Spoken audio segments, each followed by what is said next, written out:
రెండు రకాలుగా చంపటానికి మత ఉన్మాదం కుట్రలు మన్నుతుంది. శారీరకంగా చంపటానికి, క్యారెక్టర్ పరంగా కూడా చంపటానికి. ఈరోజు క్యారెక్టర్ మీద కూడా ముద్ర వేసి, ఏమండి చనిపోయిన దైవజనుడు ప్రవీణ్ పగడాల గారి గురించి ఎలాంటి ముద్ర వేశారంటే, హైదరాబాద్ నుంచి రాజమండ్రి సమీపం వచ్చేదాకా ఈ దారి పొడుగున మంచినీళ్ళు తాగాల, అన్నం నీళ్ళ ఓన్లీ మందే తాగుతున్నాడు. అది కూడా ఏందనుకున్నావు? రమ్ము, జిన్ను, ఏమండి బడ్వైజర్ బీరు, మళ్ళీ నీళ్లు కూడా లేవు, వాటర్ బాటిల్ కూడా లేదు. డబ్బాలు కొనుక్కోవటం, దారి పొడుగున పరమాణాలా తాగటం, రావటం.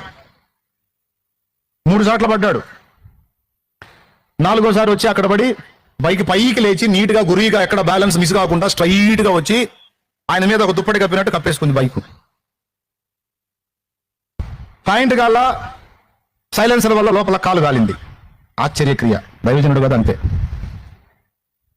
ఏమండి హెల్మెట్ గేమ్ గాల లోపల తల పగిలింది. దైవజనుడు కూడా అంతే అంతే.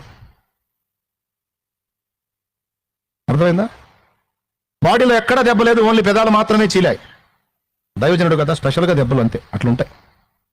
మందు తాగడు, మంచినీళ్ళు తాగడు, అన్నం తినడు, బోరింగ్ మందు అవుతానే వస్తాడు.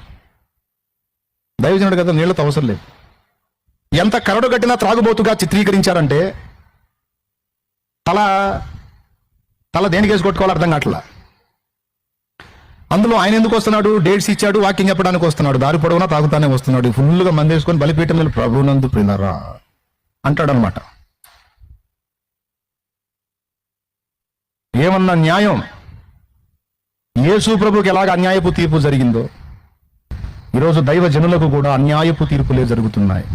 క్రైస్తవులకు అన్యాయపు తీర్పే జరిగిస్తుంది ఈ సమాజం. దేవుని బిడ్డలకు అన్యాయమే జరుగుతుందండి. ఎందుకంటే చెయ్యెత్తి దెబ్బ కొట్టరు, నోరెత్తి దూషించరు, గొర్రెల్లాగా విలవిలలాడతారు, గిలగిలలాడతారు తప్ప ఏ విధమైన దుర్మార్గాలకు పాల్పడరు. క్రైస్తవులు శాంతి కాముకులు కాబట్టి ఇలాంటి జడ్జిమెంట్లు, ఇలాంటి ఇన్వెస్టిగేషన్స్ జరుగుతున్నాయి. పోలీసు వారు అద్భుతమైన ఇన్వెస్టిగేషన్, ఆశ్చర్యకరమైన ఇన్వెస్టిగేషన్ బయలుపరిచారు.